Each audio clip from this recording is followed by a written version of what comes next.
Well, good morning, everybody, and welcome to the next video. I'd like to say thank you so much for all the input and all the comments on the last video, and interested to see how many of you have had the same issue that I had.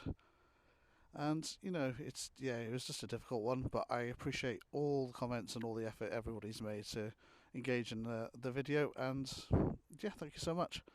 So the next video I'm doing is basically where motorcycling started for me. I mean, I was 8 years old. I lived in this beautiful area right here. We stood actually where I used to live when I was a little kid. And my very first motorcycle experience was on my stepdad's Yamaha DT 175LC. And I'll just never forget that moment. That pulling out of the driveway here and just ripping down these little country lanes in the summer was just an experience I will never forget. And it started a massive bug for me, and ever since I've never been able to do anything other than than think about motorcycles. Tell me a little bit about, what started it for you. For me, it was just, there was no other feeling like it. It's just that open air and acceleration, and even though it was only a 175, when you're an 8-year-old kid and you've never been on a motorcycle before, that was just utter rush for me, and I will never forget it. So much so that my stepdad had a little PC50 little moped.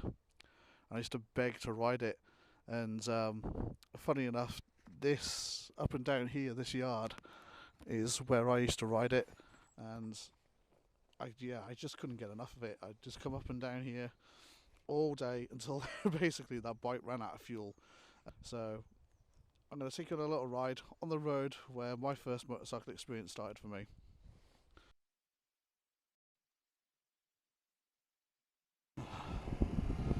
So this was my road. This was my very first experience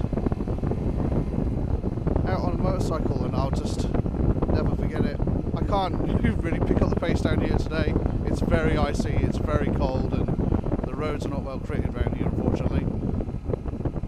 But I will never forget that experience. There's always one for us that will spark some memory, or something will start something off for us.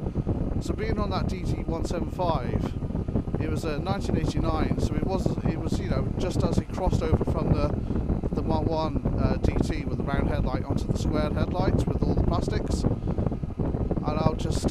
it started a bug in me, and I will always love those style of bikes.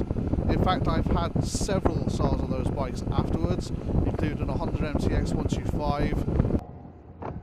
So yeah, when you're revving a living crap off that thing and changing gear, up and down the gearbox going through the corners, I would rather do that all day, genuinely, than take a 1200 Bandit or something out into Wales.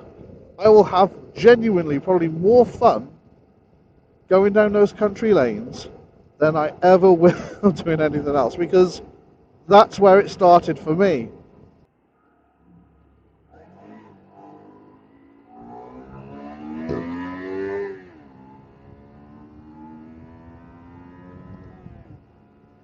One of the more fonder memories I have of riding with my stepdad was actually on the Mark 1 DT 175 that I ended up buying off him. And we were travelling to a place close to me to go see family on it, but we had to go down the M54. Now, if you've ever been down the M54, you'll know that that road can be quite terrible. Got a lot of so we say bumps up and downs and things like that, and even in the car you can feel it. And I remember us going down the 54, and there was just about enough room for me on the back of the seat as it was. I could feel myself sliding off the back of the bike, to the point, even though I was holding on, I was a little, I think I was like 14 or 15 at the time, tapped my stepdad, because, we didn't have intercoms or things like that back in that day, like tapping him to say something's wrong. We've all got our little codes, haven't we? When we're on the back of a bike as a kid, Dad will say, "Oh, I'm going to give you a tap on the leg when I'm going to go," or something like that. I remember tapping him on the leg to say there's a problem, and he slowed right down so he could hear me shouting. And as I was sliding off the back and having to grip onto the pegs of myself back up onto the bike while we're doing 50 miles an hour was just an experience. And we were having to do that, say, every 10 minutes.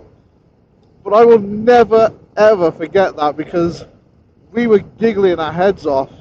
But it's a memory that's locked in. My stepdad was a keen motorcyclist. He'd ridden a long time, so I trusted that he had hold of that bike. And that's what you do when you're a kid. You put a lot of trust in the rider of that bike. And I'm quite fortunate that, I've met my partner now, and she has 2 young lads. And quite recently I've been able to build a moped for her son, who's just turned 16. How to do something like that was, knowledge that was given to me that I can then give to him as well and pass that on, just keeps it going. My partner rides bikes as well. She's got an RF 900. You see it in the banner on the channel.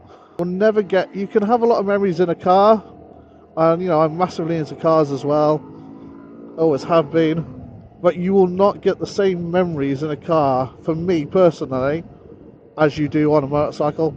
It's just a different sense of freedom. We all kind of love a little bit, if we're honest with ourselves. We enjoy that bit of risk of getting on a motorcycle and going out and enjoying it, because every time we sit on a bike, that is that element of risk.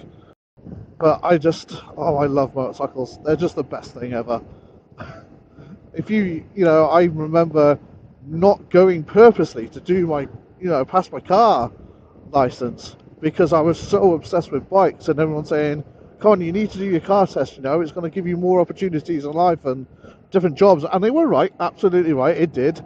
They're just brilliant, aren't they? All us guys and girls out here that ride feels for us, but how it feels for me is probably completely different how it feels for somebody else. And that's the brilliant thing about it. We all get a different experience from it, and it's just nothing like it. Even today, it's like -4 out here, and I don't care. I'm out on my bike. I could have easily just put my camera into my car and come out and done this story, but it doesn't have the same impact for me personally as it would do if I did it in my car. Coming out on my bike to the first place where it started and showing all you guys as well, it means a lot to me that I was able to have that opportunity to go on bikes and experience bikes and learn to ride them, because of an experience that my stepdad gave to me. So leave some comments, guys. Tell me where it started for you. I'd love to hear all the stories, because they're all so different, aren't they? It could have been for you, the first experience you went on was on a little 50cc scooter, but that was enough to, start off the experience for you of what you wanted to do, and you wanted to learn to ride a bike and get your license. It could have been someone else on a massive Goldwing, with all the fancy lights and comfy seats, and mum or dad had one of those, or aunt and uncle, and you just couldn't wait to get on it. And we all love bikes differently. There's always a style or something different in a bike that we all love. And let's face it, it's usually on set because of our relatives. They're usually the best and the worst influences on us. Whoa, that was a bit slippy. Let's put some pulling out. Okie dokie. Room to go. You're welcome. No problem, matey. Okay, guys, and I'll leave it here for today. Like, subscribe, and comment. Leave me a little comment is how biking started for you. I love to hear all your stories. And I'll catch you on the next one, guys. Have a good week. Take care.